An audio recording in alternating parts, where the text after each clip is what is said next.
doctors are the same. So we're going down the list of election expenses to be a candidate. We went through giving money to the mayors, the governors, para lang dalhin ka, and the watchers. Yung sample ballots, kasama pa. Kasi mamibigay pa. Logistics. Papakainin mo pa yun. Yung magbabantay. And then, iba pa yung allowance nila, iba pa yung pagkain nila. Hindi mo pa... Or lalakihin mo yung allowance na nila. A big chunk of it, you forgot. Yung COMELEC. Babayaran pa yung mga commissioner. Well, that will go with buying the voters. Oo. Well, yeah. Iba pa yung buying the voters. Ang COMELEC, isa pa yun. Kasi nowadays, babayaran mo Smartmatic, obviously. Di ba? So, tingnan mo, you need a Marlon Garcia to go in there while tapos na yung eleksyon, nagbibilang, babayaran mo para papasok siya. So blatantly insert whatever, the USB, to change it, di ba? So here is the thing here. You have to buy the voters. Okay? Yes. You also have to buy some members in COMELEC who may come to you and ask Yes. that your votes be kept secure. You also have Smartmatic. Smartmatic, yes. And then another segment here will be additional funds to pay on election day.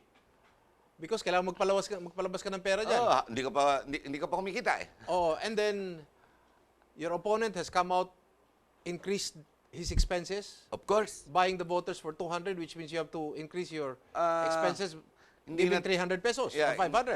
Actually, from what I hear now, 1.5 na to 2.5. The point is, kung ano yung binigay ng kalaban mo, kailangan mas mataas yung sa'yo. Oh, correct. That's what's going to happen. Yes. Kaya lahat, sabay-sabay, umaakit yan. Oo. Yung graph niyan, hindi ganon. Sabay-sabay, flat line going up. Straight line going up. So this is money politics? Of course. Money elections? Yes. This is how I've seen it. This is the way we see it. How does one become the Speaker of the House in Congress? Is it because hawak mo ang presidente? That's one. But how do you win against the others? It's also the money game.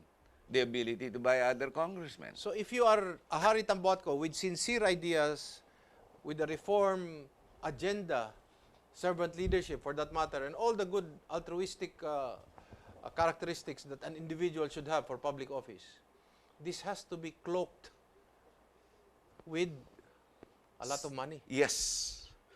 And secrecy, to hell with that, because blatant na nga ngayon eh. Open na eh. Who cares? Bonus na yung sincere ka at may pera ka. Pero kung hindi ka sincere, basta't may pera ka, pasok ka. panalo ka na. Yes. Yes. I think we've seen it everywhere, no? I think we've seen people win all over the place who are corrupt, known killers, known people who have no education that have made it into high office. Di ba? What has happened to Filipino traditional values in public service? That we vote for this guy because we look at his track record, we look at his experience. Wala na yun? I think that is lost. As they say in Cebu, kwadrado na yung prinsipyo. Correct. Bilog na yung binibigay. Ayun yung mas importante. Yes.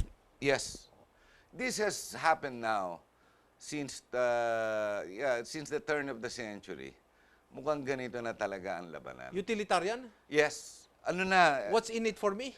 Correct. Just as for the candidate. Correct. What's in it also for me?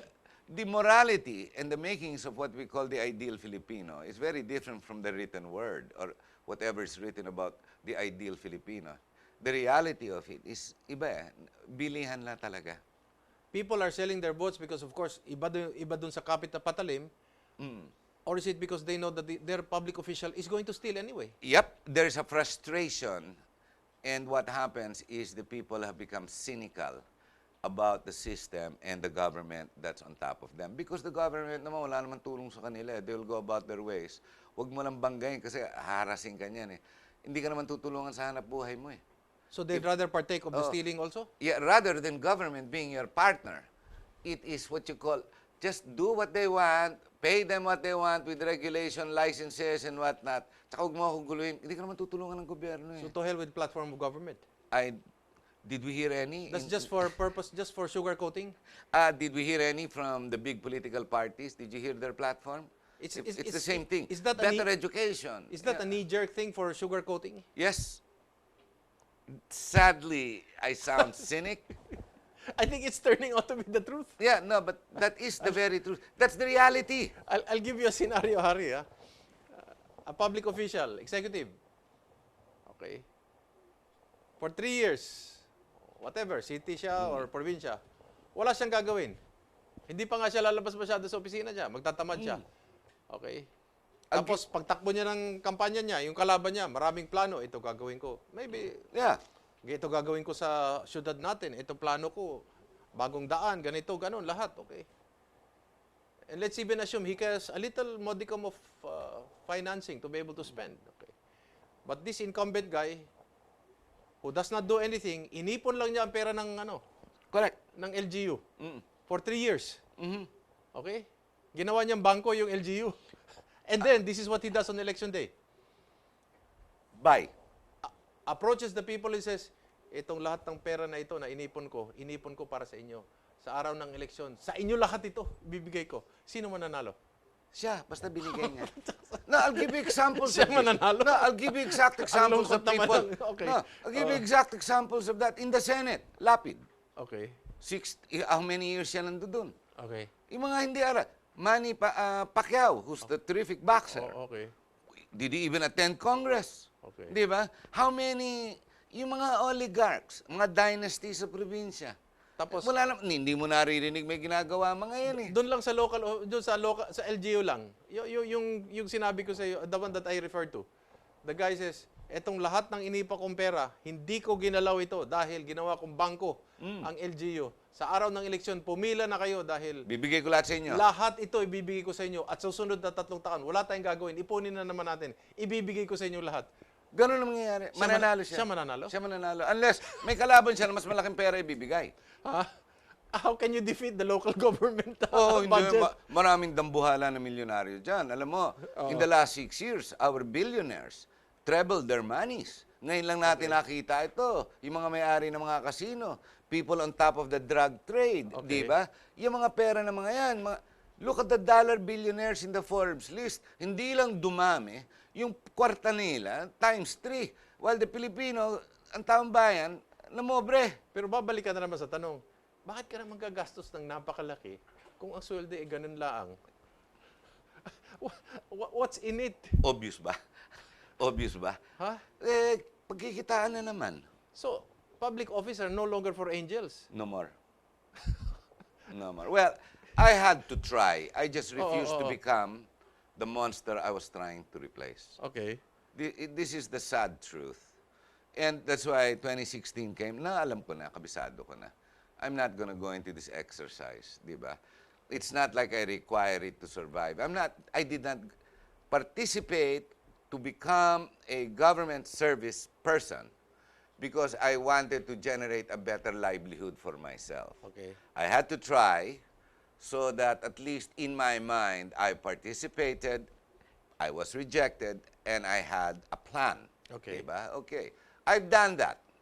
Now, I'm just doing my own business. Now, you don't go into government because you want to enrich yourself, which is what everyone is doing. Diba? That's the sad part. Kung magiging dambuhala ka lang na masamang tao, what for? Diba? Is public office now a shuttle? Yes. Without a doubt. Okay. I think being in government is. Government service. In any public office, almost in every capacity, we see the inefficiency of government, be it to the service to the people.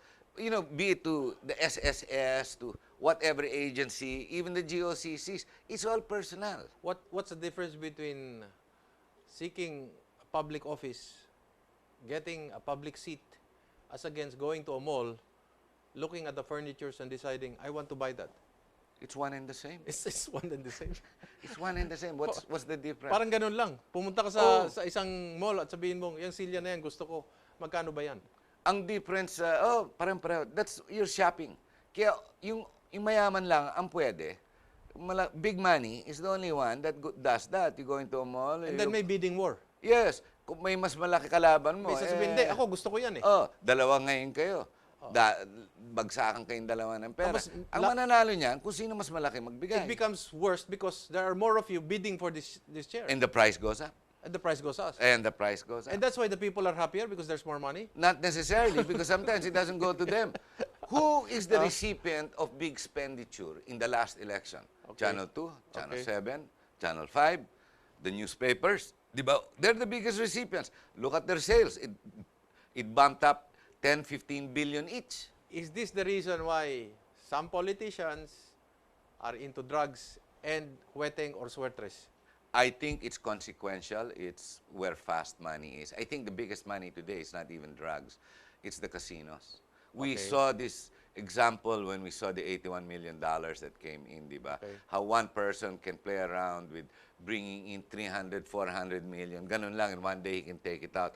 A bank cashier can take out, o pwede ka na ba sa 5 million? Yung ganun, I mean, the gargantuan amounts of volumes of money is almost unimaginable to most people.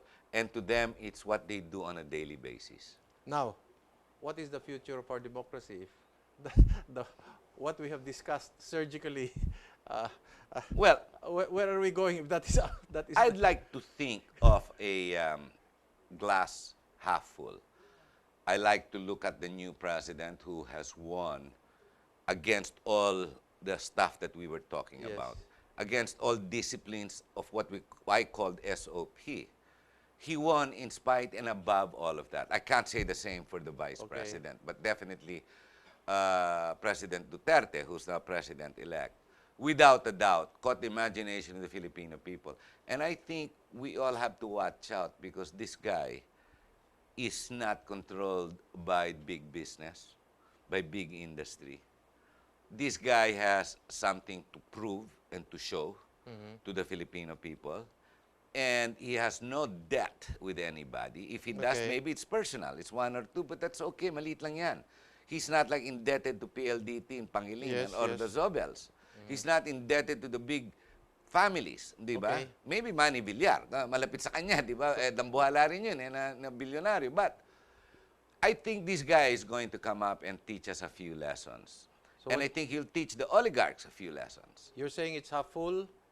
I'd like to think it's half full. Some Okay. people think it's empty. Some Not people, even half some empty, people it's say empty. it's empty. Some people say it's 10% full with 90% space for improvement, which can be filled out.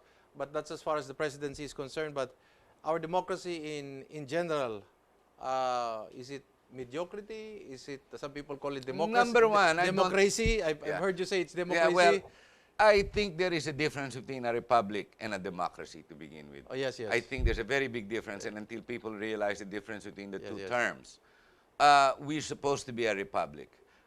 No true democracy can Exist. really exist, Yes, and yes. if it does, you will have a very poor country. Yes, yes. True democracy will resort to a very poor republic. Now, whether we have the statesmen to guide us towards the true republic, except maybe for Duterte, who's the fresh name and fresh face. Under the present conditions, what kind of candidates will we be having in the future, if that's the case? Well, it depends on how Duterte plays his cards. My problem is the people that he's bringing in are also recycled.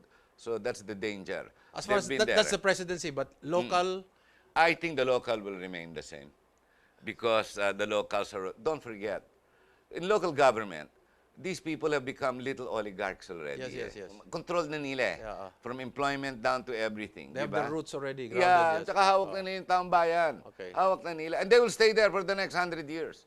Now, whether we can change that or not, whether they say it's federalism or parliamentary, there needs to be a moral revolution. How you're going to do that, there's been many recommendations. There's many people, di ba? Without a doubt, we need to do that. We are a country that's at sea without a rudder, di ba? Okay. Parang ganun eh. Okay. Sad to say. But we do enjoy a good life as long as may pera ka. Wala kang pera sa Pilipinas, kaya gusto nila mag-Amerika, akala nila maayos doon. Basta pag wala kang pera, huwag ka na lang tumakbo. Oh, hindi. Tsaka, sa Pilipinas, wala kang pera, talo ka. Okay. Kung may pera ka, ayos ka. So we have come to this point in our discussion where the general conclusion will be our democracy is at sale. Sold. Sold. Okay. Sorry. Well, thank you very much. It's sold. Thank you very much, Harry. Maraming salamat. Thank you. Thank you, thank you. Okay, thank you very much for sharing the hour with us. And nakakalungkot po, pero that hinimay po natin yung discussion. Malinaw naman po sa inyo, naintindihan nyo. And as Rizal would say, tal pueblo, tal gobierno, and I also say tal gobierno, tal pueblo.